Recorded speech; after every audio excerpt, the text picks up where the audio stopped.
Yeah, man, he's always nag. I forget. You kick me. Not too hard. Yeah, so.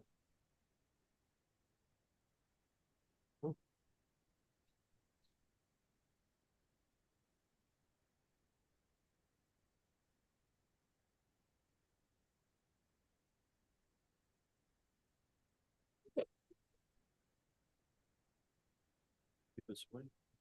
That'd be quiet.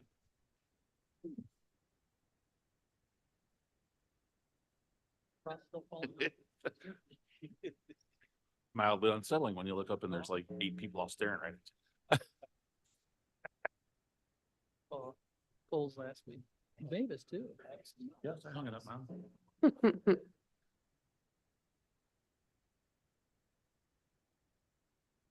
Action treatable something? All right. Good morning. Larry. Good morning. And welcome to the Kane County Transportation Committee for Tuesday, January 16th. As in call to, or, calling it to order. I guess those are the key words, right? Start with the roll call. Berman. Here. Iqbal. Iqbal present. Caius. Vice President. Leonard. Leonard here. Roth. Roth here. Ford. Doherty. Already here. Davis. Here. Happy. Happy year. You have an in-person quorum. All right. And then I have a request for remote. Chairman? attendance. This is Caius. Oh, remote, sorry. Yep. Almost. Hold that thought. Yep. Request for remote attendance Soon. by Mr. Doherty, for health reasons. Any objection? No, all nods. Welcome, Gary. All right. Thank you all. You were saying? Mr. Chairman, this is Caius. I would ask for unanimous consent for the approval of the minutes from December 19th, 2023, Okay. without objection. And looking for any objections? None. Make it so. All right, minutes are approved. Public comment with Jerry. I'm not sure how to say your last name. Seward. Yours is a non-agenda item, but very closely related to part of our conversation and presentation today. So if you'd like to hold off and hear all that, then, we'd be happy to hear from you. Is that okay?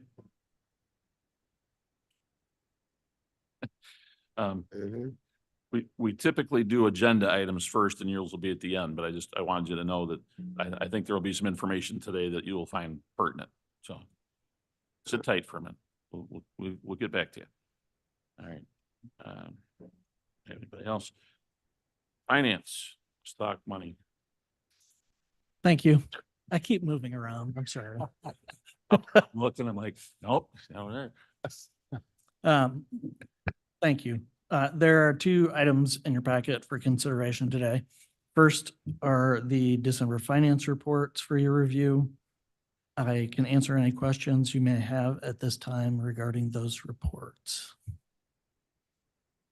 It's kind of early in the process for us to, dug any bad holes or anything yet. So. All right. Anybody else have any questions, comments? Tom? All right. You have a resolution for us on moving some of the impact fees around into the appropriate accounts so that there are fewer than there. So this resolution is to consolidate the impact fees from the 8 approved with the 2004 CRIP or Comprehensive Road Improvement Plan. The CRIP was updated in 2007 at the request of the county board and municipalities to include only 3 areas. The goal since that time has ultimately been to eliminate the original 8 and go to north, central, and south. The fees have been going into the remaining 3 funds since 2022. And the funds that were being spent down on the original 8 as intended. At this time, staff recommends the funds be transferred to the 3 new funds. Roth will make a motion. Thank you, Mr. Roth. Moved by Roth, seconded by Mr. Ford. So we're streamlining. We had, this will be cleaner, more efficient and. Much cleaner, much more efficient. Keep track of. All right. Any questions? Roll call, please. Berman, Berman, yes. Iqbal, Caius, Caius, yes. Leonard, Leonard, yes. Roth, Yes. Ford, Doherty, Doherty, yes. Davis. Davis, yes. Maintenance. Good morning. Attached, you're gonna find the maintenance monthly report as of January 8th. You'll see that the salt totals in there do not include this week's. That will be on next month's. Any questions on the report? I'm here for that. Anything else significant about January 8th? Come on, really? Nobody? Elvis. Winter, Elvis's birthday. All right, go ahead. All right, next, we're gonna have adopt the highways. So we have no new applicants, but we have 5 renewals. One's gonna be Second Chance Ranch, the Morgan family on Coron Road. And then it's gonna be 2 spots for Clark Mosquito. I think I'm saying that right. Those are gonna be on Stearns Road and Kirk Road. The Vervink family is renewing the Bliss Road. And the Seiler family is renewing the Burlington Road from Rompke to Railroad. Okay. Caius would move. Leonard will By second. Mr. Caius, second by Mr. Leonard. Mr. Doherty, I have started the conversation with Mr. Frank of the State's Attorney's Office. Don't have anything firm yet, but I know it's on your radar. All right, so we have a motion and a second for our Adopt a Highway applicants. Any other questions, comments? Berman, Berman, yes. Iqbal, Well, yes. Caius, Caius, yes. Leonard, Leonard, yes. Roth, Roth, yes. Ford, Ford, yes. Doherty, Doherty, no. Davis. That was yes. Passes. All right, Mike. Talk to us about, Okay, next is a resolution for the body package for the truck and chassis that was brought to the committee last month. This truck and body package was sourced through Sourcewell from Henderson Truck Equipment. The total purchase price is gonna be $161,446,000. Like I said, this is a Sourcewell contract and it is in the FY 24 budget and staff recommends approval. Iqbal moves. Roth will second. Moved by Iqbal, second by Roth. Questions? I think I brought this up last time when we had a thereof in there, in the title. Installation thereof on 1. But that's not a typo, right? It's a state's attorney At the very least, it does seem to be awkwardly worded. adverb. So won't make discussion too long, just. Noted. All right, yeah.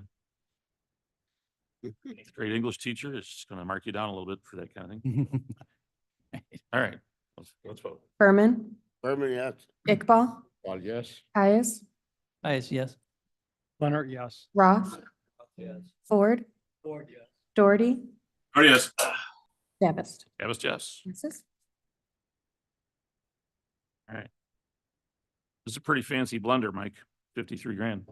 Yes, so next item is going to be approval of purchase for 1 Blend Boss 5th generation liquid pump with 2 fill stations. So this is going to be installed at our KDOT yard in our new liquid system that we've been working on over the last year. We have 2 new 10,000 gallon tanks that hold salt brine and beet heat. At this temperature right now, beet heat is kind of the best product we can put down to maintain the roads at these negative temperatures. So we're actually, all our 4-lane trucks are going to be converted in the next several years to have liquid capabilities to aid in that melting process when the temperatures reach below 0. So the reason we chose this pump is we have a smaller version of this down at our pit location, and it's worked really well for us for the last 3 years. And with this pump and the pit one, they will actually be able to communicate with an app So we were able to get this one off Sourcewell for a total price of $53,584.10, and staff recommends approval. Leonard. So make the moves. motion. Second it. Mr. Leonard moves, Mr. Roth seconds. This- I love that we had Yeah. experience with a smaller version first, so you kind of knew what to expect. Yeah, and we've had, Sounds good. knock on wood, no issues with the one at the pit. True. Question. Mr. Roth. Roth, one question. You mentioned either brine or beet, or Beet. beet juice. Beet heat, yeah. So beet heat is a synthetic product that is Right. very similar to beet juice, but we get the same consistencies after every load. Now, it has less environmental effects, right, than salt does? Yes, that is correct. So do we use that all the time, or is there a cost difference that we only use it when we need to use it? We have been using it all the time. Currently, we have 5 liquid trucks that are capable of adding it to our Okay, treated salt. We do have a formula out there where we kind of are judging the dry salt and treated salt prices. right. And we are capable of mixing our own treated salt Okay. if it makes the most sense financially. Okay, thank you. Yes. On Pass. behalf of Madam Mavis Bates, I would encourage you to also take in the environment, to account the environmental impact as part of the price, even though it might be more expensive. Yes. We are now doing salt studies on the drainage through the Fox River to determine just how bad the salt contamination is in the river, as well as the shallow aquifer. So And I could say too, that the biggest thing for maintenance is with reduction of salt is going to be level of service. We now have a new GPS that actually tracks the amount of salt that we are putting down. And with this last event, the last couple of days, some of our rural routes we have left with wheel tracks and they are 100% passable. Because right now, if we try to put salt down, we're just going to be wasting material. So we are updating our level of service to reduce the salt, and I can say that we're seeing that reduction. thumbs up. All right. Ready to vote? Berman, Berman, yes. Iqbal, Well, yes. Caius, Yes. Yes. Roth, Roth, yes. Ford, Doherty, Doherty, yes. Davis. Yes. Misses? All right. Don't go anywhere, Mike, because we're going to take a moment now for a little recognition. Yeah, I just wanted to make note that with Bill Edwards, our previous maintenance superintendent retiring on January 5th, which was Friday before last, Mike Way was promoted to maintenance superintendent last Monday. And then Mother Nature gave him a welcome Thursday, Friday, Saturday, Sunday, Monday, I guess, Monday, Tuesday, Wednesday, Thursday. Thursday. Yeah. Friday, Yeah, Saturday. pretty much. So Mike's our new superintendent. I've heard of baptism by fire, but yours is you get the. I can say that we didn't skip a beat. Bill Edwards did a great job with transition training. So I was ready to fill that position the day he left. So I got to give kudos to the top brass on that transition planning, that we didn't miss anything.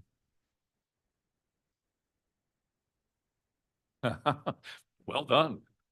All the way around there. Well done, fellas. Okay. Jackie? Good morning, everyone. For our planning and programming report this month, we have our Kane Kendall Council of Mayors newsletter with the usual information about funding opportunities. There is an overview of the kickoff of our Kane County Safety Action Plan in there. We also want to welcome a new regional planning liaison transportation planner to the team, George Candetel. He started last week and he comes to us with experience in transportation planning. So welcome to George. For our Ride and Cane program, we have 84 registered riders with Ride and Cane under the Kane County sponsorship. We, when I wrote this, we had planned a meeting last week for one of our township supervisors, but we had to move that because of the weather. So it's today. So we will, after today, have 2 meetings with township supervisors about becoming sponsors and an upcoming meeting with Northwestern Medicine to try and talk to them about becoming a sponsor with the program. Our marketing material development is going smoothly, and we hope to have this project wrapped up by the end of this month. Wanted to give you an update on our 2024 Ride and Cane intergovernmental agreement with PACE. You may recall I had brought this to you in November, and it went to the full board in December. At that time, we were still looking at the language in the agreement. from prior years, and our state's attorney's office has been reviewing it and has said that there is quite a bit of change to the language and has some concerns, and we want to talk to PACE directly. So we are scheduling a meeting with their leadership to go over the changes they made to the agreement. So at this time, we're not comfortable signing it, but we will keep you updated on what's happening with that. With our impact fee program, I do have our quarterly report. I'll go over that with you in a couple of minutes and give you some numbers to look at. And then I also have some numbers from years previous we could talk about. And then finally, our Kane County 5-year transportation improvement program, our tip list. I have a list of the projects that we're proposing for the next 5 years. I'll go over that with you in a few minutes too. So I'll move along here. Newsletter, as mentioned. All right, our Ride and Cane ridership for fourth quarter, you can see there, we did have an increase from third to fourth quarter in Kane County sponsored rides and all sponsors. The types of rides still remain pretty stable as far as the types, the division between the three of them. So you can see that. These are the draft numbers. Sometimes those numbers, once we finalize them, will change slightly, but for the most part, these are good. For our impact fee program, a little bit difficult to see, but I want to show that very last column for fiscal year 2023. You will see we have collected over $5 million in impact fees this year, which is pretty incredible. Fiscal year 2022 is in the middle of this report at $3.9 million. I did go back to take a look at fiscal years prior, just to get an idea. In fiscal year 18, we collected 2.3 million. In 19, 3.1 million. In 20, 1.2 million, our pandemic year beginning. 2021, or in 21, it was 4.3 million. So we're starting to see that increase in our impact fees collected. So you might be wondering what's going on. Do we have that much more development? Yes, we do have more development. We find that we're busy year round now. We don't have much of a lull anymore in December and January. We've also been working with the communities to remind them of the impact fee program, having in-person meetings with them to talk to them about the program and remind them of the importance of asking for the impact fee payment receipt before they issue a building permit to the developers. We've also done FOIA requests for permits from our different communities to ensure that we capture all those building permits that they're issuing. And if they did issue one without a receipt, then we go back and try and collect those fees. And we've also been working closely with the state's attorney's office to try and move forward with, if we need to, legal action to collect on any fees that are outstanding that have not been paid yet. So we think a combination of all those things has led to that increase in the impact fee collections at this time. So wanted to point out that it has been a good program for us. Going to disrupt an old Midwestern joke that it's not really 4 seasons, that we just have 2, summer and winter and construction. And Correct. now you're telling me. Mhm. Yeah. Yes. It's not roads though. Well, now you're gonna do my joke too? Man, tough crowd. Mr. Roth. Jackie, Roth here. Do you see the trend continuing to go up? We think it will. Okay. We are seeing more and more development, larger development coming to us. So yeah, I think we'll stay at this. And how much does this help cover? I mean, where does the fund money go towards then? It does go to our roadway projects in the north, central, and south Okay. service areas. You heard earlier, Justin's changing those for at least the interest rates. So we have to use it there, and it also has to be on specific roadway improvements that meet that impact fee criteria. So looking at capacity. Right. I usually give the example, we can't build a bike path with it, but we Right. can do other things. Well, and there again, 5 million sounds like a lot, but roads aren't cheap, so. Exactly. And I like to also say, similar to when we get federal funds, Right. it frees up our local funds for other projects that we can do. What percentage are we getting? You're saying you're kind of auditing the cities. Where do we fall on, them paying where we don't have to go after it?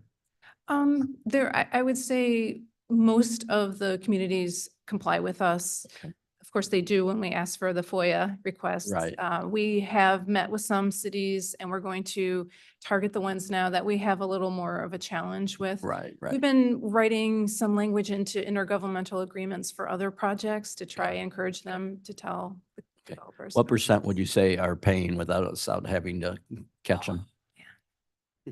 That's a good question. Off the top of my head, look at Kurt, because you sit on these names, maybe 65%, 70%. Oh, Yeah, Well, it's better than 5, but yeah, we need to get Yeah, it higher. I would say Yeah. the majority do. Yeah, We can put up a naughty list, I guess. yeah, we can find out and get back to you. All right, thank you. Sure. Mr. Caius. and this is all, Caius, this is all internal investigations from your staff over there Yes, as well. Doesn't Mhm. involve development or anything like that. correct. Yeah. Unless it happens to be a unincorporated one, then we reach out to the development staff, but. All right, I also have this graph for you that shows the impact fees by the current service area. Let's see, north is in green, central is purple, and south is blue. So you can see the trends by the different service areas are pretty much the same over time. I also have a bar chart for you showing north, central, and south fees over time. So a little different way to look at it. You can see some that are lower, some that are higher. So our March through May is traditionally higher. When we start developers out there again, looking for their permits, and then it kind of slows down in the winter months. And I think that was my last report. So now moving into resolutions, if we're ready.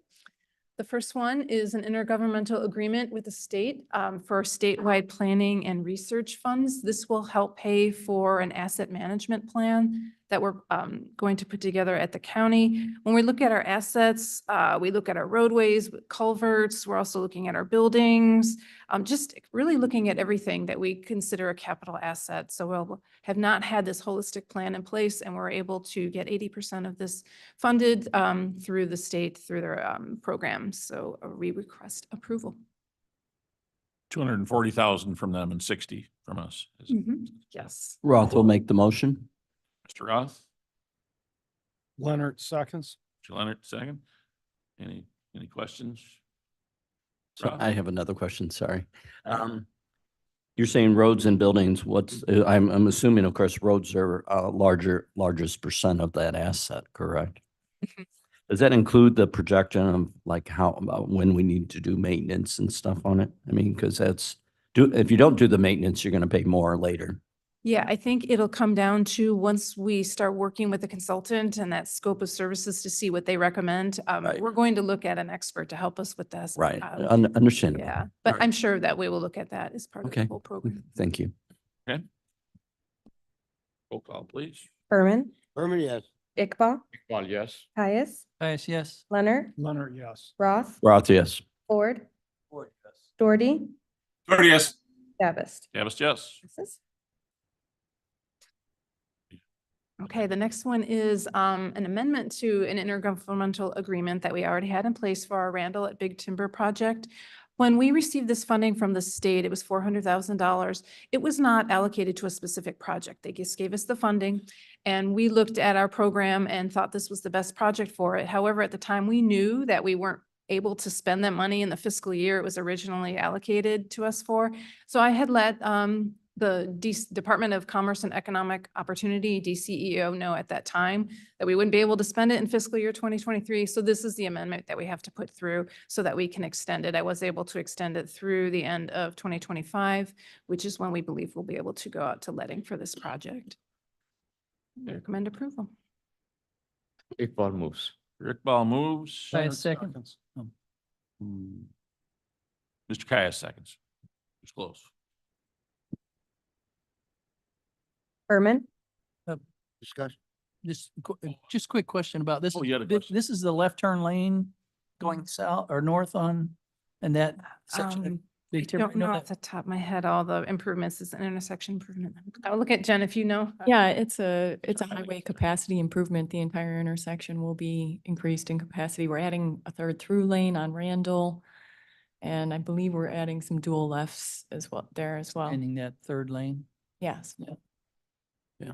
And it's 2 years, you said, that you expect it to go out? Yeah, I do believe that we'll let it at the end of 2024 so that we have through 2025 for construction. Thank you. It was nice that they cooperated by extending it for us, so. Yeah. Yeah, it was their suggestion that we go through this process. And it's definitely needed. Yes. Okay, we have a motion in a second now. Berman, Herman, yes. Iqbal, Ball, yes. Caius, Guys, yes? Leonard, Leonard, yes. Roth, Roth, yes. Ford, Doherty, Yes. Davis. Davis, yes. Passes. One more, Jake. Okay, the next one is a resolution approving us to apply for some federal funding, the RAISE grant. It's up there, what it stands for, Rebuilding American Infrastructure with Sustainability and Equity. This we have applied for in years past. $25 million is what we're going to ask for. It will be our Randall at Hops, not only intersection improvement, but also the grade separation portion of the project. So we're hoping to be successful in this one, but we would like to have your approval as a resolution so that we can apply for this funding. Roth will make the motion. Herman, second. Roth and Berman. Tom, I think this is one that we talked about that we keep trying. This is a tough one though, right? I mean, it's. Yeah, these federal funds are highly competitive. Yeah, And usually the state of Illinois only gets 2 or 3 projects for the entire state. We still need to seek them though. This is one of the funding sources that would help us do the grade separation at that location. They're definitely not going to give it to you if you don't ask, so. All right. Any other questions, comments? Doherty. Oh, yes, Mr. Doherty, go ahead. I'm just curious as to what the equity requirements are in this.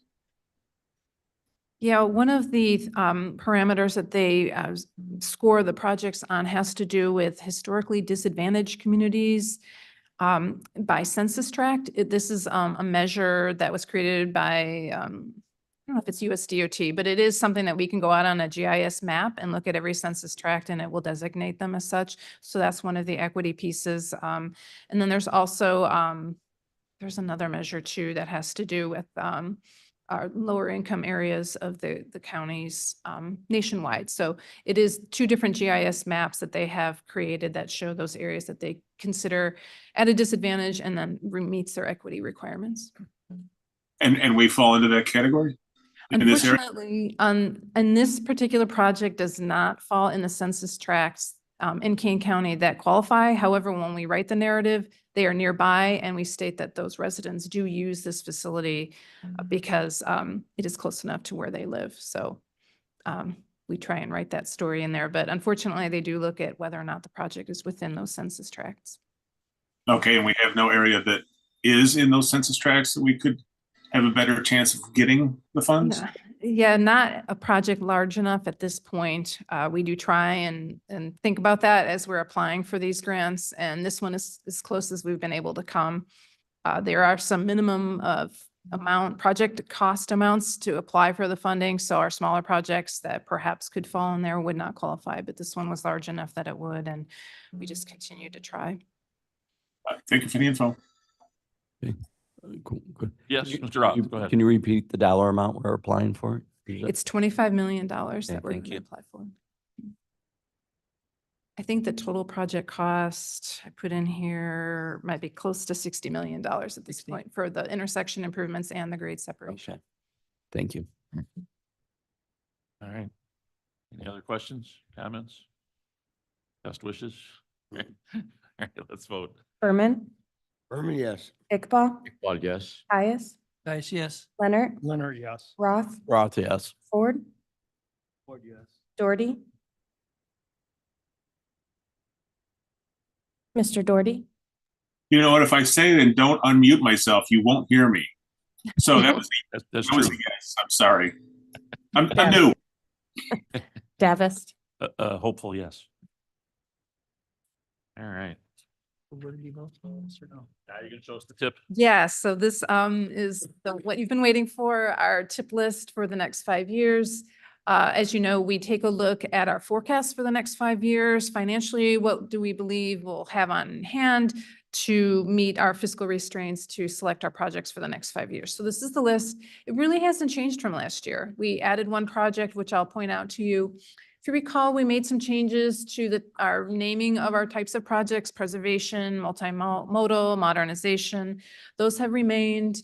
Our one new project that we added to the list is Jericho Road from Dugan to Illinois 47. This has been identified as a safety concern for us. We did apply for Highway Safety Improvement Program funding for this particular segment. We were not awarded the funding, so we wanted to ensure that we still included it in our program and move forward with this particular project because it is important to us. As I mentioned, not much has changed. We are still working on the financial forecast, and we'll bring that to you next time, if not having the entire tip for your approval. We will update all of the projects. I did try to write in there, construction is complete on certain projects, even though they're still showing up on our list. If we are still billing, we still have expenses toward these projects because it's taking a time to close out, which is typical when we have federal estates funds. We wanted you to know that construction is complete on several of the projects already. So I'll be updating that as well when we come to you next month. So welcome any thoughts or comments on the list. Mr. Mr. Chairman, Chairman, go ahead. as we know, Randall Road is pretty busy and it's congested at many intersections. Are we thinking of any alternate or another bypass to relieve the pressure on Randall, particularly the west of Randall, so we can take the traffic out of it? Tom, you want to take that one? Yeah, there are a number of projects that we're looking at, the Tyrrell and Galligan corridor. There is the state of Illinois is looking at enhancements potentially along Illinois 47. So there is a planning study that they're looking at starting in the next, 6 months or so. So Talking about that for about a decade now, I think. Isn't it? yeah.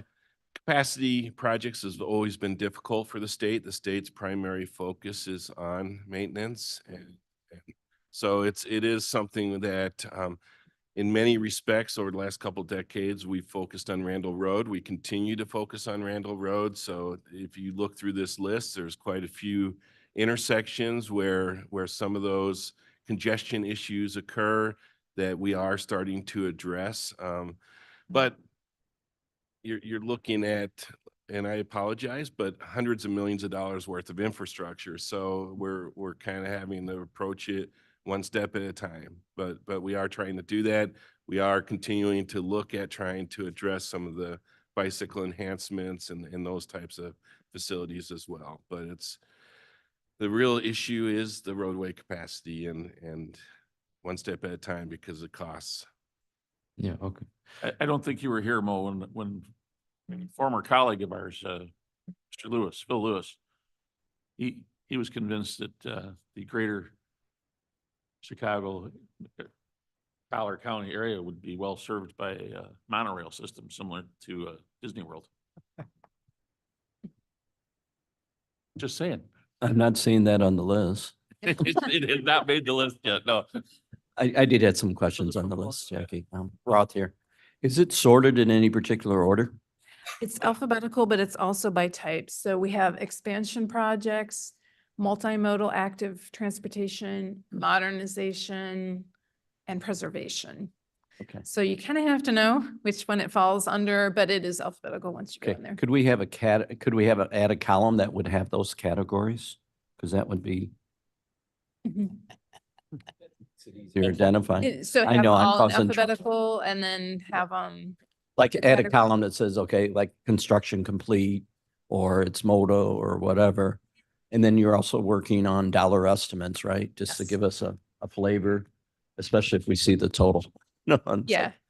Typically we'll have this list and we'll have the columns with the financial information. And if we have any federal or state funds that go along with and that it, would be helpful too. yeah, we'll have that. I think it for would you. help to have a category in there. Mhm. Yes. Yeah, and this will Rick? ultimately, this is like a precursor to the tip. The tip document, most of you have seen that. It's pretty significant, as well as a lot more information. The main reason this is before you is because we are pulling together the tip over the next 2 months, and we want any feedback if there's any projects that are missing. And so take a look at it. If you have any questions, feel free to call Jackie or others in our department, and we'll get you the answers. But our main concern is wanting to know if the committee has any additional projects that we have not looked at yet. Our focus is always on maintenance and safety. The capacity projects are usually, when we have funds available, we start looking at that because we have to handle the maintenance. But again, please let us know if you have any other ideas. One follow-up question. I mean, Yes, I think go ahead, this is Mr. Rob. important because when we get to budgeting process, then we kind of have an idea. Here's our vision and our plan, so we don't get into what happened last year when, oh, they don't need that money. Exactly. When you'll see the full tip, we have the forecast out, and you'll see in those out years, we're at the negative. We don't have enough Right, money right, to right. do what we need to do. And it so- changes. I mean, that's It does. what plans do. It's, Must be Jackie's ready for you. She's got all the categories. Okay. She got dollar figures, can forward, put it- everything you want to see. well, no, it Yeah. makes it all easy for all of us to make sure we don't cut. For sure. And I think you've heard us say this when we spoke last year during the budgeting process. That 5-year plan, we always operate in the negative because we need to prepare for the future, and it takes 10 years to prepare a project. That 5-year plan is about $180 million in a shortfall. And so we need additional funding. We continue to look for additional funding. You'll never hear staff on the transportation side say that we have money available to give to other funding needs. That's just our job, to protect the transportation needs. We do have a significant shortfall. So in recent months, when you heard lots of talk about RTA reallocation, inside the heads of all these people, there were explosions and screaming and stuff going on because And I agree. I mean, one of my quotes I always use, your lack of planning is not my call for urgency. And when you're, example, 10 years, no one else in any other department's not thinking that forward thinking. And we have to, because these are not short-term projects that you can finish in a week. on that fixes any of them quickly, so. Yeah. Yeah, and then there's a reason we only have one new project. We simply cannot add more at this time. I mean, if you request that we look at it, we will, but yeah, exactly. Thank you. Anything else you want to tell us, Jackie? No, we're happy to take your feedback, and we'll come back with some numbers next time, and we'll talk more. All right. All right, then, Kurt, let's move on to permitting report. Hang on. Oh, sorry, yes, Gary? I'm sorry. I honestly don't know where it's appropriate to bring this up, but a couple of months ago, I motioned for staff to discuss an intersection with the city of St. Charles, and I don't see it on the list. Since all the staff is here, can somebody tell me what's progressed in the 2 months? Gary, is that the Randall, Are you- East Main or West Main Street? Yeah. Randall and 64, Correct. Yes. northwest corner. Is that what you're talking about, Gary? Yep. Oh, all right. I'll let Kurt talk to that. Good morning, Kurt Nike here. Yeah, that intersection featuring an intergovernmental agreement amendment for that northwest corner. Staff has developed a concept sketch for what that would look like, and we are currently in the final stages of drafting an intergovernmental agreement for St. Charles's consideration. So that wouldn't be shown on this document because that would be a privately funded development, whereas these are KDOT funded projects. Oh, okay. I appreciate that. Like I said, I wasn't sure where to bring it up. But thanks. That's great. Moving fast. You're almost done. 2 months. I'll take it. And that will be coming up in the next month or two for your consideration. that I think, draft I think MG. some of the, some of that situation is we've at times waited for a response from St. Charles and for them to do some of the work. But it is on our radar, Gary, and that was as good a time as any to bring it up. So thank you. All right. Well, Kurt, now you're warmed up, so now go ahead. Permitting report. Yep, the standard report is in your packet. I was stole a little bit of my thunder there. I was going to call your attention to a number of those access agreements that are in the works now under review with state's attorney and with municipalities. Those are on the bottom half of the report there. Several of those locations this committee has reviewed conceptually in the past. So just want to give you a little preview that you'll be seeing these agreements come before you formalized for your consideration steadily over the next couple months. That's all I had. Okay. As everybody scans the list, any questions, comments? If not, then we'll move on to traffic operations. Good morning. This is Stephen from KDOT. Your report is in your packet. If there's any questions, I'm happy to answer them.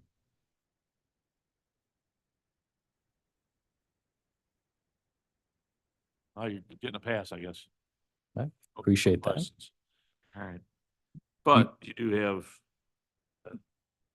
a significant report for us regarding the Kesslinger and Dauberman Road, issues.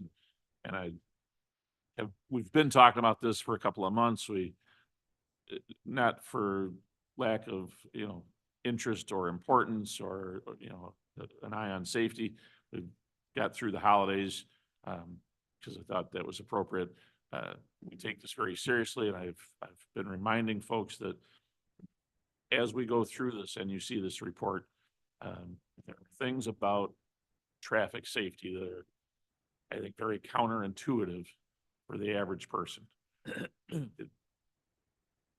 myself included.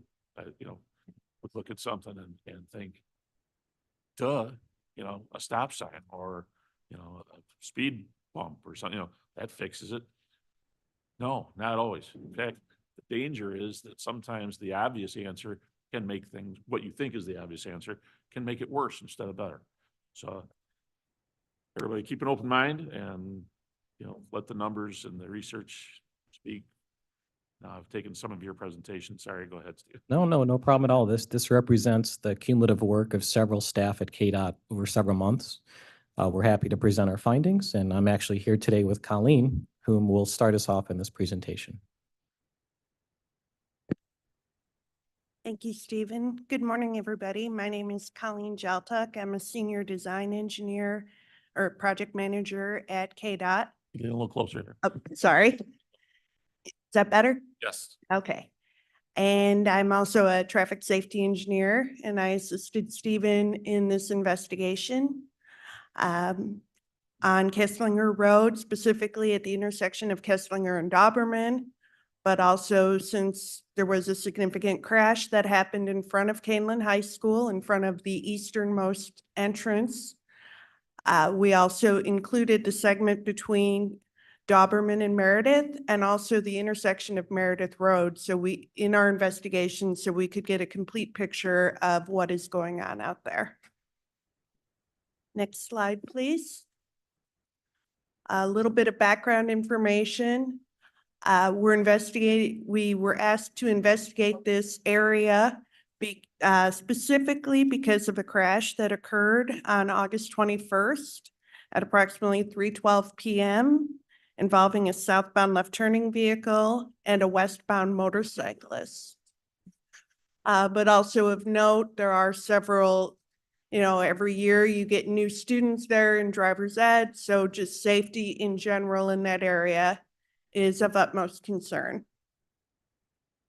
There were several public requests and comments, especially after this crash occurred.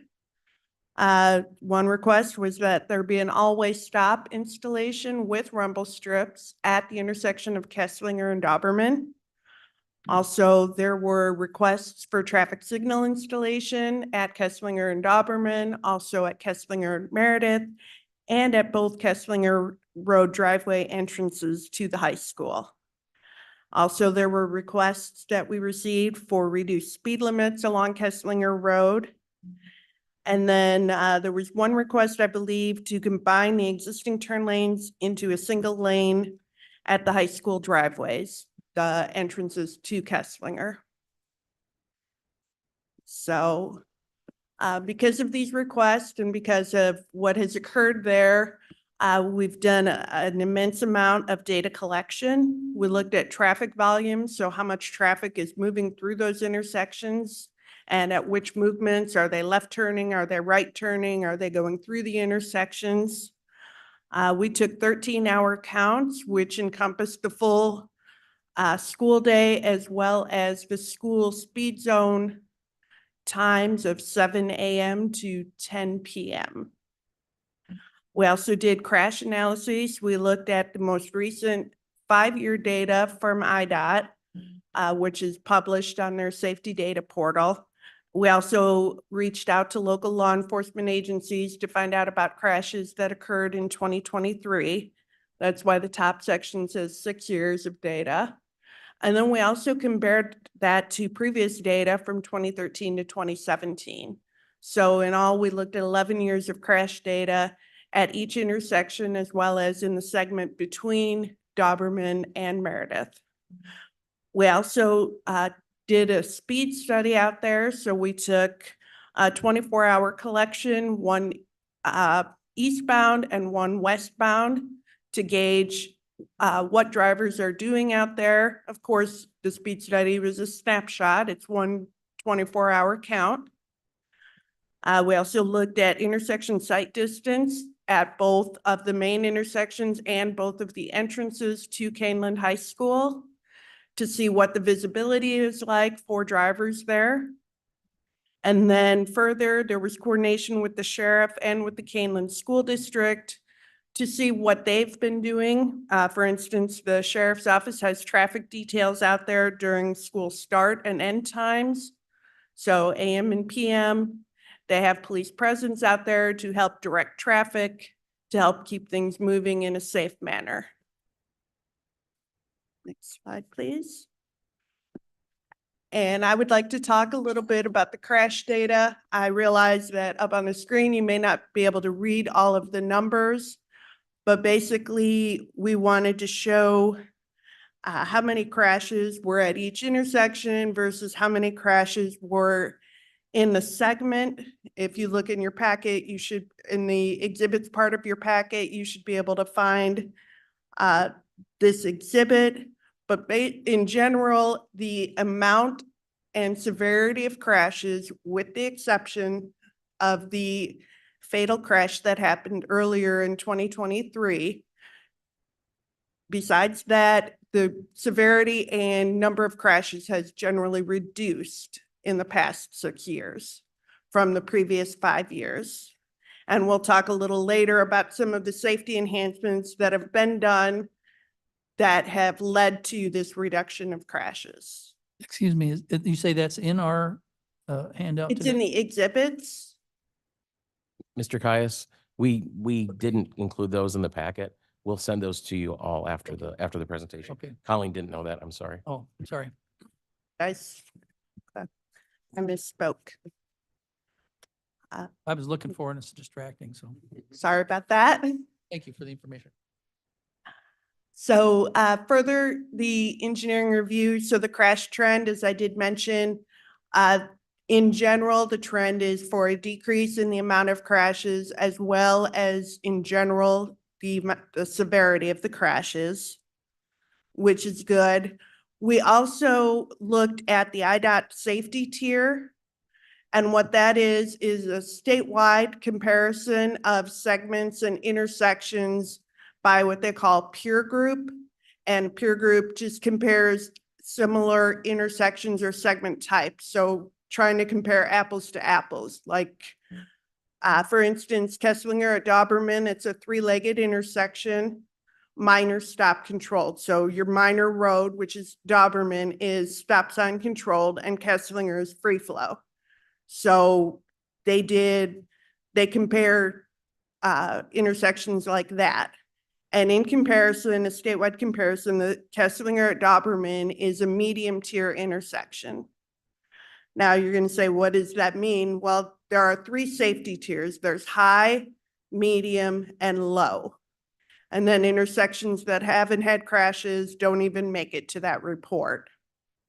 So your high safety tier is, I'm sorry. A quick question.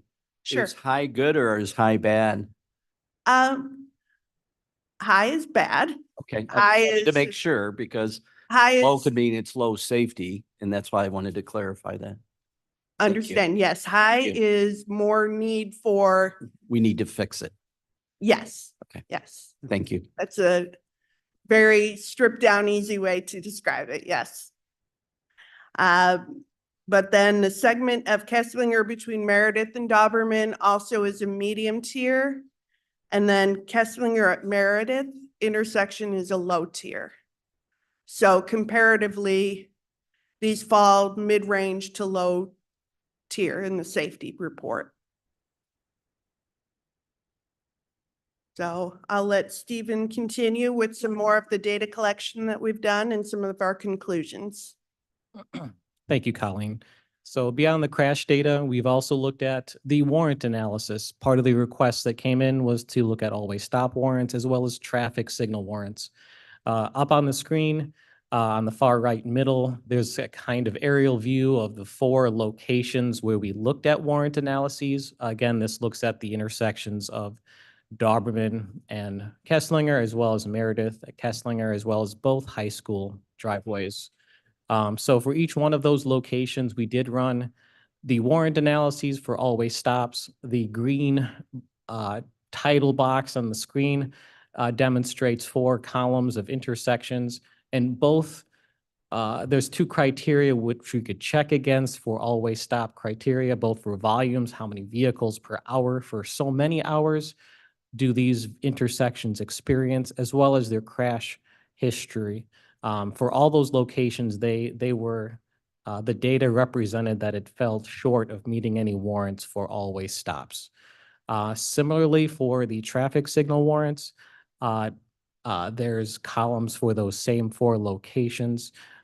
Warrant conditions 1, 2, and 3 all represent volume criteria for how many vehicles per hour, whether it be a 1 hour, like peak hour condition, a 4 hour condition or 8 hour. All those different volume conditions are also checked against, and we did find that the data fell short of meeting any traffic signal warrants. And then with warrant 7 being the crash history criteria, all those 4 locations also fell short of meeting that criteria. One of the things it's important. Yeah. Question on that. Sorry, Mr. Ross, yeah. On the first chart, we're saying those intersections are 300 to 200 per hour. So the criteria you're mentioning at the top table under volume. the note, Right. that note is what the minimum threshold would be required in order for the warrant to be met. Okay. So we that's- fell short of that. Okay, so you didn't report on what the volume actually is, but we don't meet the minimum requirement is what you're saying. Correct. We did, of course, as Colleen mentioned, collected Right. 13-hour counts. I understand. We tend to be pretty data heavy in our. Oh, yeah, in no, our I fully effort. understand. I just wanted to clarify and, so thank you. You're welcome. So one of the things we want to represent, where do these warrant conditions come from? These are criteria established in a book called the Manual of Uniform Traffic Control Devices, often abbreviated as the MUTCD. So the federal government, federal highways, saves agencies like ourselves the trouble of trying to draw that line as to where we should be doing these things. So that establishes the criteria we use to provide these determinations. Beyond the warrant conditions, we also looked at the investigation of are our speeds appropriate out there on the multiple roadways surrounding the school. So we did do a speed study along Kesslinger Road to validate the 45-mile-per-hour speed limit zone, which is shown in red on the screen, represents all times of the day. That is the speed limit that is maximum for that segment of roadway. However, we also have a time of day speed limit, which is in place from roughly the daylight hours of 7 a.m. to 10 p.m.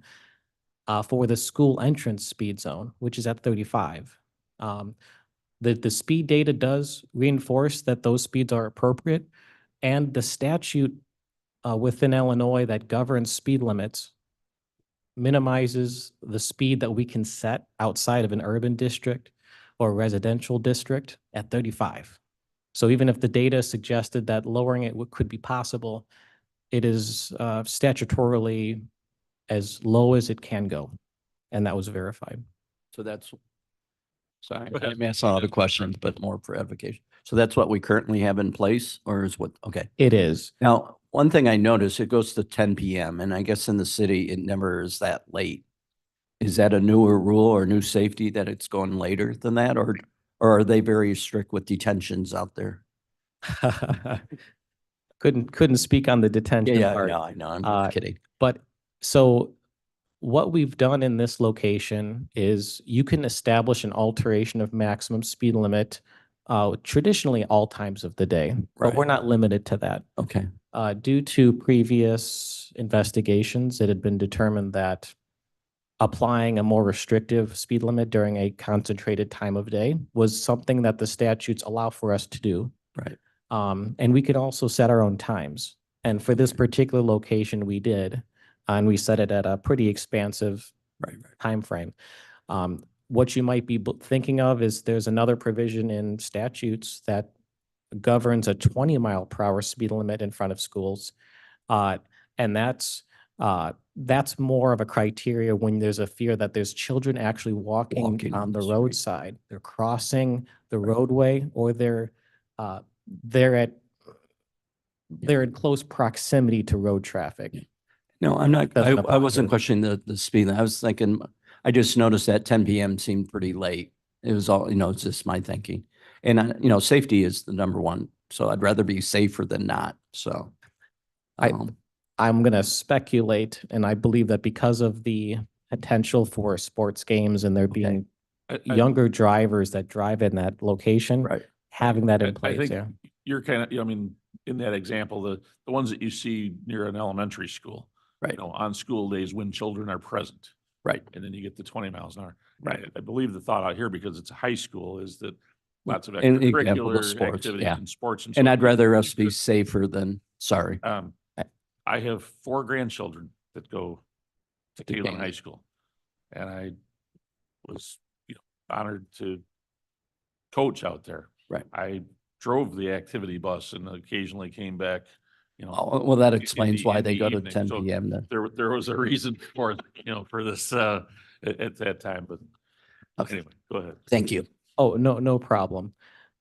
So I guess in summary, what we have out there, excuse me, what we have out there is as low as what we can statutorily provide, and the data supports it. Thank you. Colleen also mentioned that we looked at visibility. Engineers use fancy abbreviations called ISD, intersection sight distance.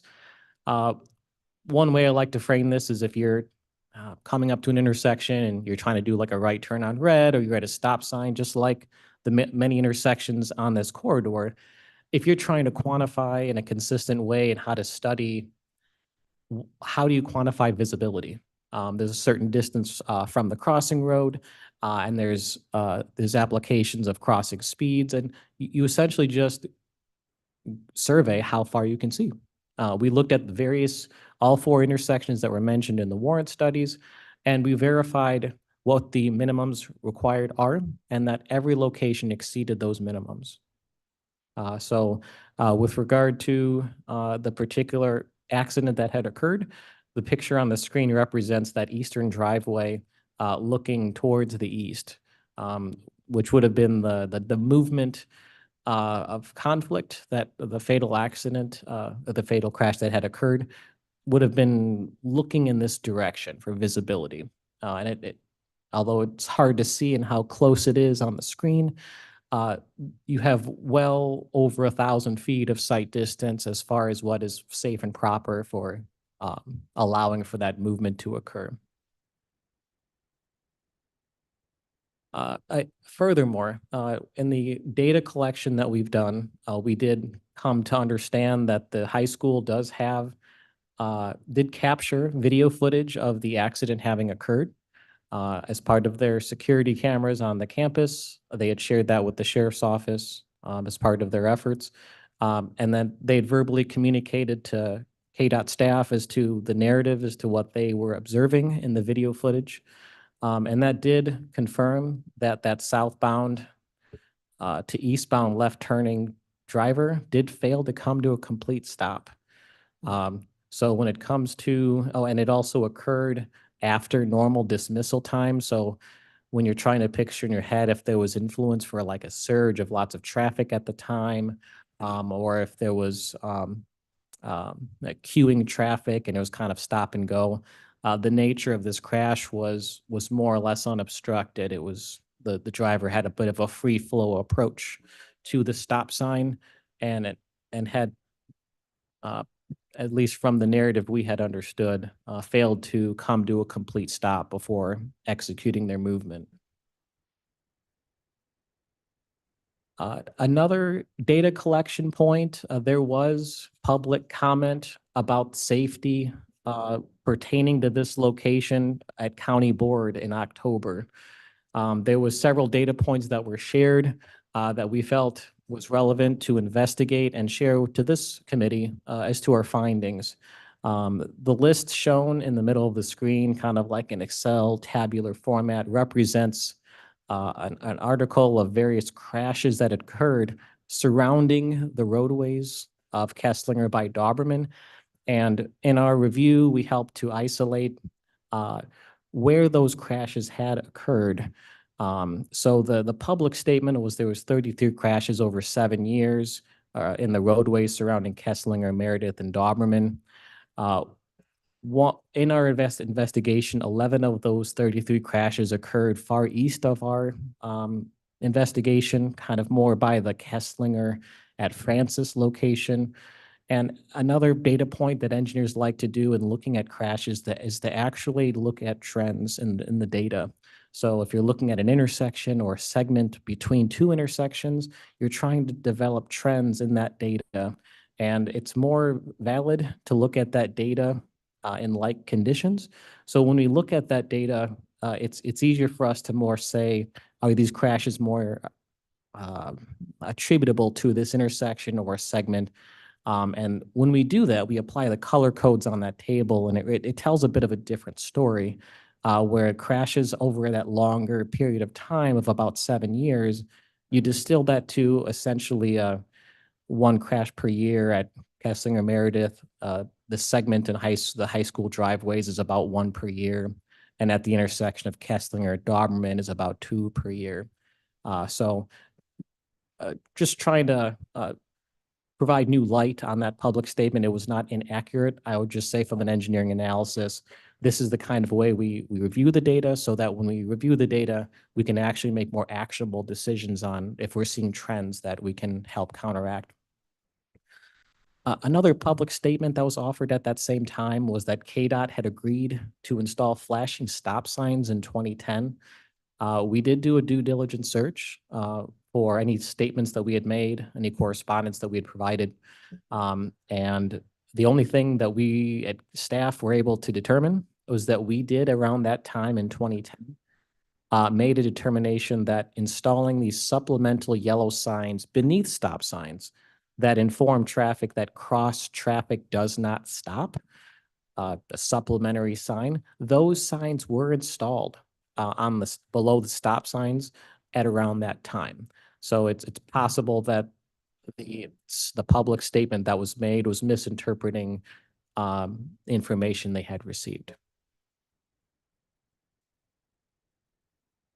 So, again, part of our data collection efforts is to try to summarize what we have done in these past, let's say, the past decade or so as for notable improvements. I'm So sorry, Doherty. Can you go back one chart? You said it was 2 per year, but it says 12 over a 7-year. I'm confused. it's Less approximate. than 2 per year. Each of those are, It would be less than 2 per year, but to be favorable to the public comment, rounding up 2 per year. your math didn't fail you, Gary. It's, we broadened the scope a little bit there, but each of those lines, actually, if you read them precisely, it says less than 1 per year, less than 1 per year, and less than 2 per year. But the brown is 12 over 7 years. That's less than 2. Which is how you get to the less than 2 per year. 2 times 7 would be 14. That's 12. But you're not wrong. It's All right, I shut up. just, it's okay. You pipe in anytime. We're here. Yeah, again, engineers, we tend to be very data heavy, but the truth of the matter is we're just trying to show that same data in a different light. There was no mistruths spoken, but in trying to be actionable with the data presented, this is another way to look at that same data to help inform this committee as to how to look at this data in a way that informs what the department sees with that data. Well, and if I can, the difficulty is that you're dealing with a situation that has, a lot of emotion. And in this case, grief, a life was lost. And if I take my transportation hat off and look at it as the, grandpa of 4 kids out there, I want to know things like, well, do we have to wait till, there's enough crashes or enough fatalities to meet a warrant before we do something to make it safer? And that was something I struggled with, because that's the view that you have if you're the public and you have an emotional attachment to what's going on out there. This kind of deep dive into the data and to the numbers is necessary because you have to confront the emotion of the public that are looking at this through layman's eyes with ideas about what safety looks like and how to achieve it. And hopefully I'm not stealing some more of your thunder and the slides coming up. The other thing that happens is somebody like me years ago would have said, well, let's not wait to meet the warrant. Let's make it safer now. And that's where you get into unintended consequences. Sometimes, and here's, again, I think I'm jumping ahead of you. I'm giving you the thunder. Adding a stop sign to us is a simple answer. But when you go back into the history of it and to the numbers and the data and look at it, you can actually make it worse instead of better. So I turn it back over to you because I'm not the expert. I'm just the grandpa. I will touch on that idea later in this presentation, but you are right. Okay. So on this slide in front of you, there's some notable safety improvements that we have done, and we've demonstrated some of these in previous slides. In 2015 was when these speed limits were established, the 7 a.m. to 10 p.m. With flashing beacons, as well as the 45-mile-per-hour zones. Those were all established in 2015. There was also the implementation of the sheriff's traffic details, helping to direct traffic during those peak entry times, as well as the exit times of the school. So both in 2019 and 2020, the school district sponsors the effort for the sheriff's office to be out in force to help direct traffic, both for buses as well as for all the students and staff that come in during those times or that leave during the end of the school day.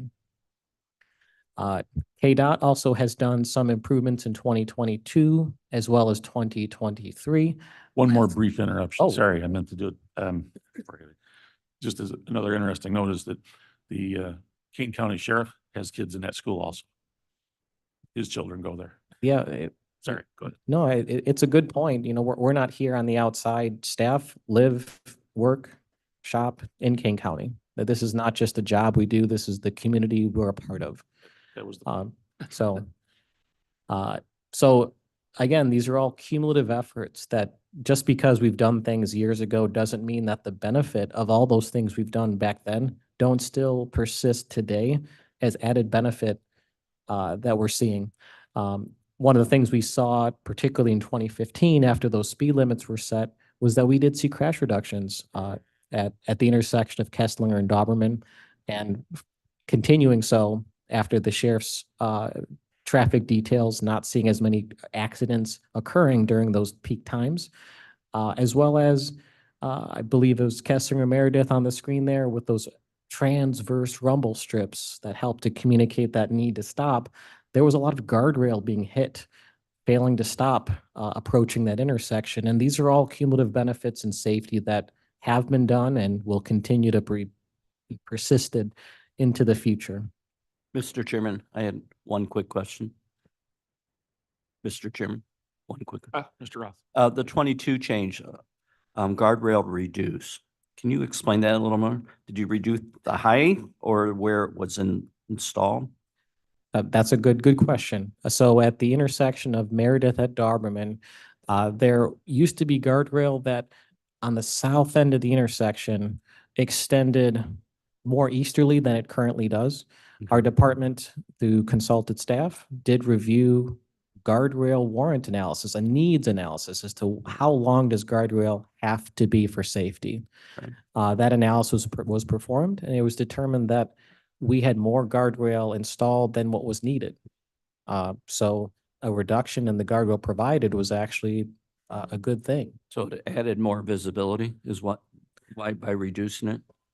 It reduces the hazards of visibility.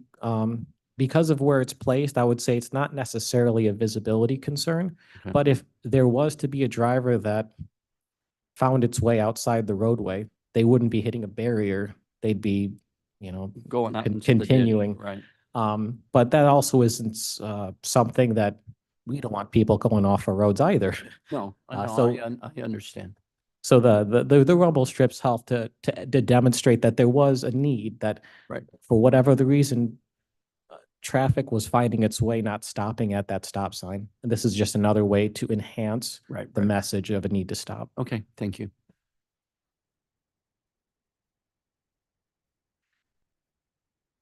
And on this slide, I wanted to have a conversation with regard to public feedback and perception.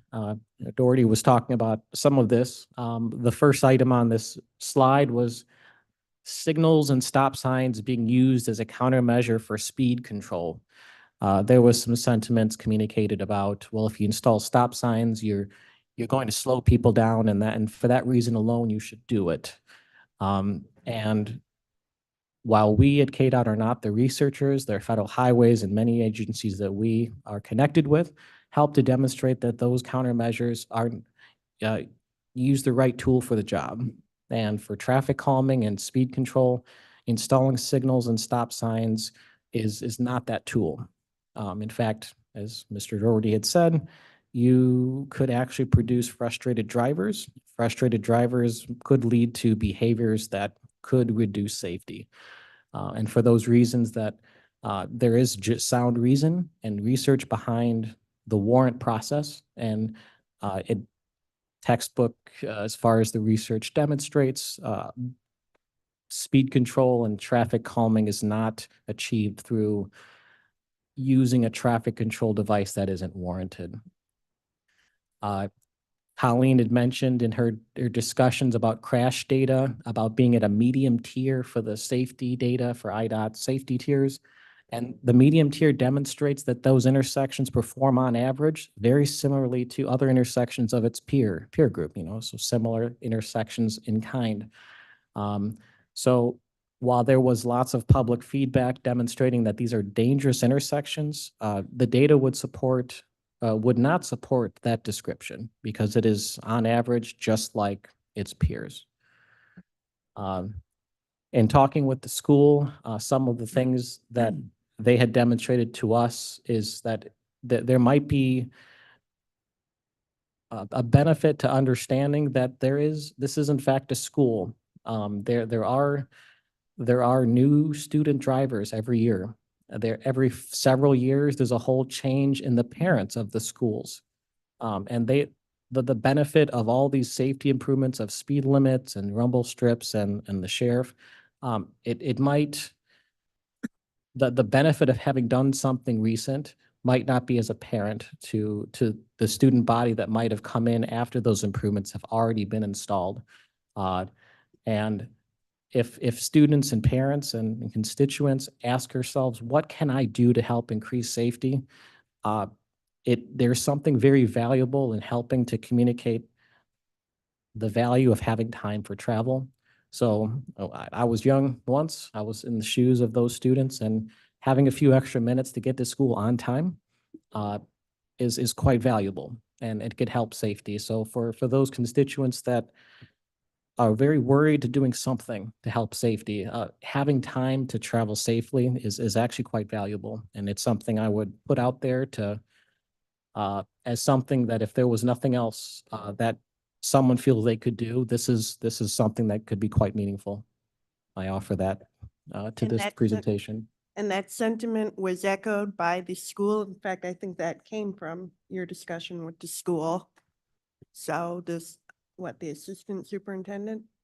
Well, members of the staff of the school, because they're part of our community. They want to do what they can to help inform parents and students to be as safe as possible.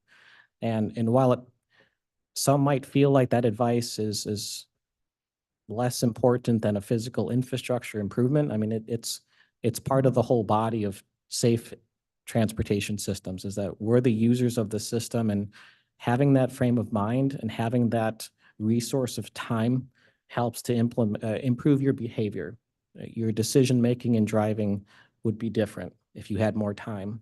So it is an idea for those who feel like they don't have the outcome that they were desiring as part of this investigation. It is something that is noteworthy, that those who speak to those concerned parents and students, it is something that was offered that has meaningful benefit to safety.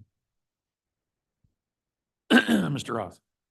There was a quote I heard 5 years ago, and I don't have it exact, but it was something like 75% of accidents are caused by people driving their first 2 years of getting a license.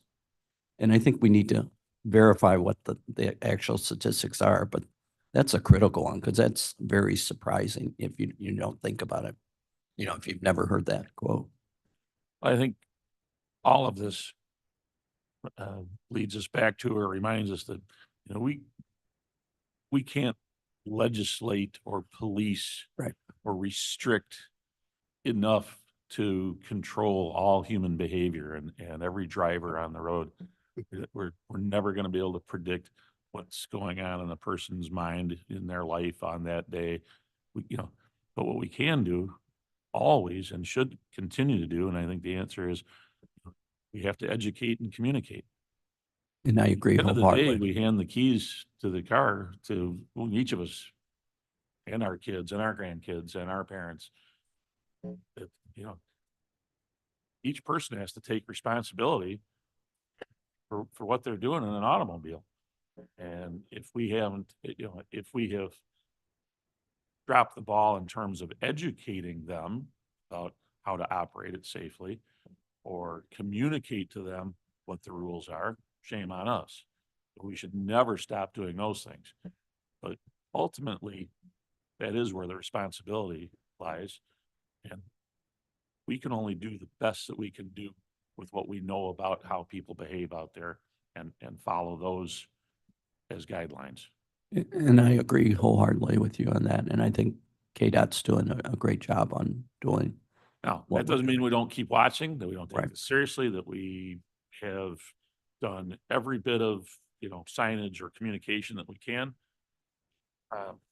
With that in mind, Jennifer, apologies, gonna hold on for just a minute. Jerry, you're here to speak about a similar situation.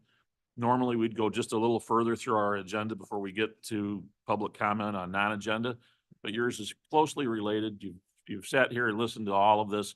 I thought it was important for us to get to this point with this presentation, but please, if you would, come on up and share with us your thoughts and your concerns. I know you live on Silver Glen and you want to talk to us about Silver Glen and Burlington as an intersection. Is there a switch here for the microphone or can you hear me okay? Yeah, very close to it.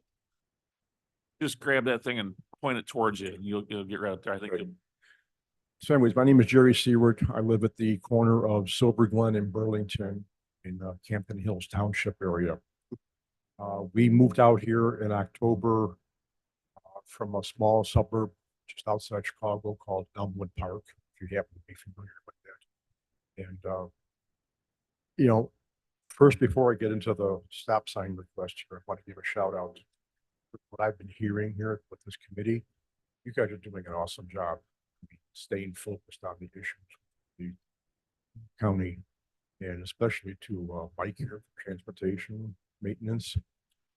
I thought we did a fantastic job at Elmwood Park when it came to snow removal. And kudos to you. I mean, you really rock out there. I was surprised for being in a rural area, just how fast and quick and clean you get your streets. Anyways, to the point of the intersection there, when we moved out there, the first day of school, this bus driver came and picked up. Oh, and by the way, my wife and I live in the house, and right next door is my son-in-law and children. And on the first day of school, the bus driver came by, picked up the kids in front of the driveway, but on the return trip, he stopped and let the kids get out. He said, "There's no way I'm letting my students have to cross Burlington because of how fast these people go." And he actually rerouted his whole route so that every day he now picks up and drops off the kids right at the driveway. By the way, he got a nice Christmas present as a thank you.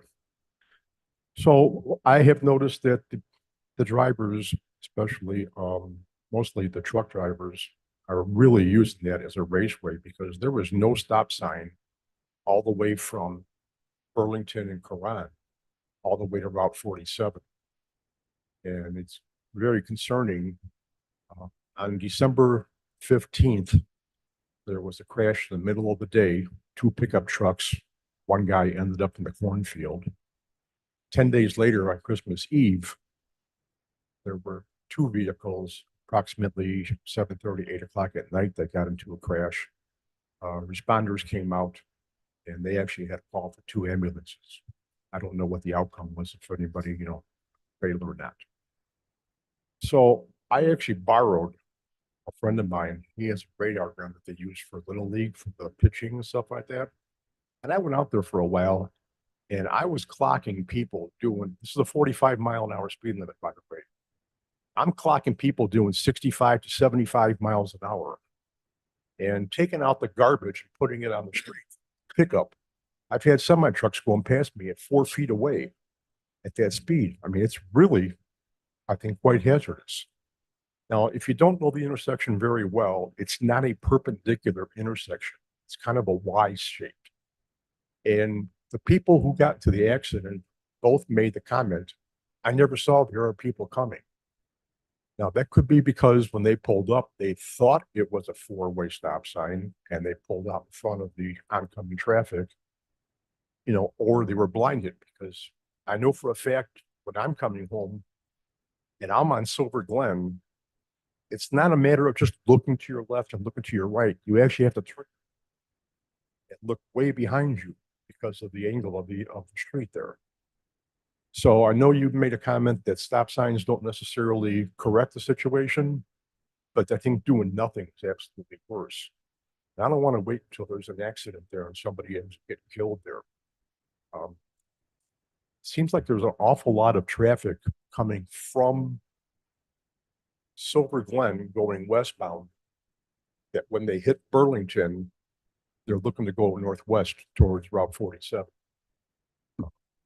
So if you have to do your traffic control study or whatever, let's do it quickly because that's a very dangerous intersection. And I know that the owner we bought the house from said that a couple of years ago, because a dump truck got into an accident, ended up going onto our property, taking out the power pole. So, I mean, that wasn't some minor fender bender. That's pretty major. And I definitely don't want to see this, continue. Give me the stop sign. I'll put it up. Jerry, thank you for coming today. Thank you for reaching out to me and making us aware of this. If I was, if I was a gambling man, I would bet that because of the configuration of that intersection, it's probably already on the list of some of the staff members here and they're aware of it. Okay. But what I can tell you is that we will absolutely make sure it is on a list and take a close look at it and try to make whatever assessments we can about what the safest Can I thing stay to in do touch going with forward. one or more people to see what the advancement is going forward? I'm sorry, can you? I said, is there someone I can stay in contact with just to see, how we're progressing? Sure. Well, I mean, you can continue to reach out to me, but you're also, you're welcome to contact KDOT staff. Yes, I'm the chief of design at KDOT, and I'd really like to share contact information with you. We would like to initiate a project at that location in 2024. Greatly appreciated. I mean, really. Definitely Grandkids are safe. our plan. Okay, thanks a lot. All right. Thank you. Thank you.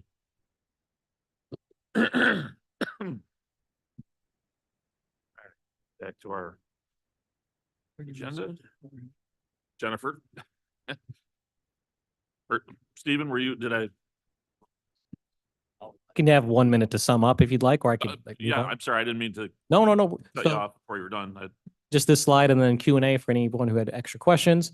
Short term, the data doesn't really support any modification of these locations at this time. Medium term, we continue to look at guardrail analysis as far as looking for ways to validate that there's not more we can do to reduce the need for guardrail to help increase sight distance for wherever we might be able to achieve that. And then in the long term, something that's mentioned in the tip is having this realignment of Doberman. So if you tilt your head to the right, north is to the right of the image. So Kesslinger's up and down. So Doberman would go to the west and realign itself with Meredith Road. And with that realignment, a intersection improvement would be planned, whether it be traffic signal roundabout, but some sort of improvement would be planned as part of that work. This project is not yet federally funded as far as something we've got money allocated to do, but it is something that we're continuing to look for opportunities for grants and will go a long way in helping for improvements to this area. That one definitely falls in that long-term category, although the lady right next to you knows a little something about that, putting in a Jennifer O'Connell roundabout. Did one at Bliss, I think. That Um, graphs exhibit up there. Yeah, go ahead. Doherty, I just have one other question. Yeah. Looking at that map, what would be wrong with making both school entrances right in, right out only, and putting a traffic light at Meredith, so all that traffic from the school, there's 3 exits from the school onto Meredith, and a traffic light there would seem very appropriate with all that traffic, right? Well, I believe there was a lot of study just completed that indicated that those would not be things that would enhance the situation, but I will challenge staff, I guess, to as Stephen already reported, they're going to keep, they'll keep an eye on this and continue to assess it moving forward, and have already, looked at some short, medium, and long-term solutions they think would be even better. But I appreciate that. It's just that was not even, if it was discussed, I missed it. And I believe there was a section in there that discussed the addition or potential addition of stop signs or traffic well, signals. yeah, they wanted 4 signals wanted each intersection. I thought that doesn't make any sense. I don't want to speak for staff, but I suspect that they didn't look at it strictly in a, all four or nothing. I'm sure that they looked at it in segments and pieces and whether even one would help or not. But Stephen, let me know what you. That specific idea was not looked at, but I think the lateral effect of considering something like that, this roadway network, you don't have alternative routes within a quarter mile. If all traffic had to go west, what would that mean for buses? There could be other logistical challenges by forcing more restrictions on types of turns out of these major accesses. Not saying that it just hasn't been looked at. Would it be appropriate to ask that you take a look at that, at the suggestion of the traffic signal, at least at Meredith, Mr. Doherty? But yeah, instead of, so then that would be no left turns coming out of the high school campus, the two roads that come out onto Kessler. And then if you wanted to go left, you'd have to go to the traffic light at Meredith. If you wanted to go right, you could go out those roads and in on those roads. I'm sure there's a point of ingress and egress that they allow the students to use to exit the campus on the Meredith, but yeah, there's 3 roads off the campus parking lot that goes to Meredith. I think at least one of those is meant to be strictly bus access, but So one caveat to my previous response, we did look at traffic signal warrants to that location as it currently is today. The thing that we didn't look at is reducing the traffic control movements of the driveways to right and right outs. So it sounds like what Mr. Doherty is suggesting is kind of a paired effect. And right now, that suggestion would be installing a traffic signal that's not warranted. And that it moves into territory that is not advisable.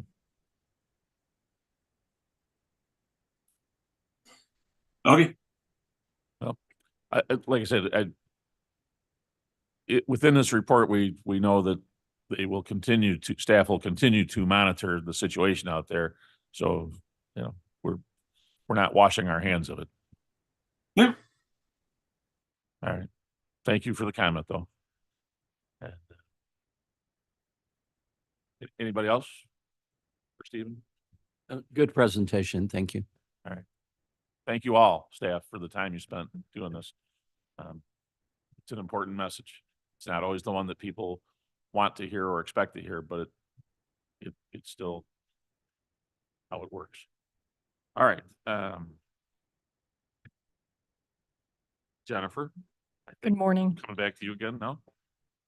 The design section has begun our busy construction letting season, where we advertise our completed design projects to contractors for bidding for this year's upcoming construction season. At the same time, we're also looking at the TIP projects that we're proposing and planning our new work for 2024. Recently, we advertised construction of a culvert on Jericho Road. And within the next month, we also plan to advertise construction for the final section of Long Meadow Parkway, C2B. Those are our design highlights for this month. And unless there's questions, we can move on to the single construction photo that I have for this month. Single? One construction photo has been provided. Before the weather began last week, we did see some underground electrical work and backfilling of MSE walls take place at the Doberman Road Extension Project site. But for now, we are in winter shutdown mode. I just had one question. Yes. The one word there, unseasonable, meaning it's extreme bad or extremely warm? This photo was taken when it was extremely warm, sometime previous to last Monday, but after our December. Why we don't like the weather this week. It is a norm. Usually we get a week of below 0. Yeah. In the last 2 years, we have not had that. Right. We've had pretty good luck with the Doberman Road extension weather-wise. Yeah. And Okay. got time in that we didn't. It's clarifying. Thank Yeah, you, Jennifer. Yeah, the That contractor. will halt, we go. Mhm. The contractor confirmed we were going into a winter shutdown period here for at least 2 weeks. They were going to reevaluate at that time. Too cold apparently to take pictures even or send a drone up or anything. The drones won't fly when it's too cold. He knows I like pictures. All right. Thank you, Jennifer. Ron, did you have a thought about reports? Unanimous, put the reports on file. Agree? Yeah. All right, seeing no objection to that. All right, reports placed on file. Nobody said anything to me about an executive session, so we're not doing it. For the good of the cause, any new business? Carl? No? Anybody? I'm just torturing you now, Mike. God. All right. we did By the public way, comment no, already. just kidding. On behalf of Mr. Kenyon, can I have a motion to adjourn? Also make the motion, we adjourn. Ford seconds. Second by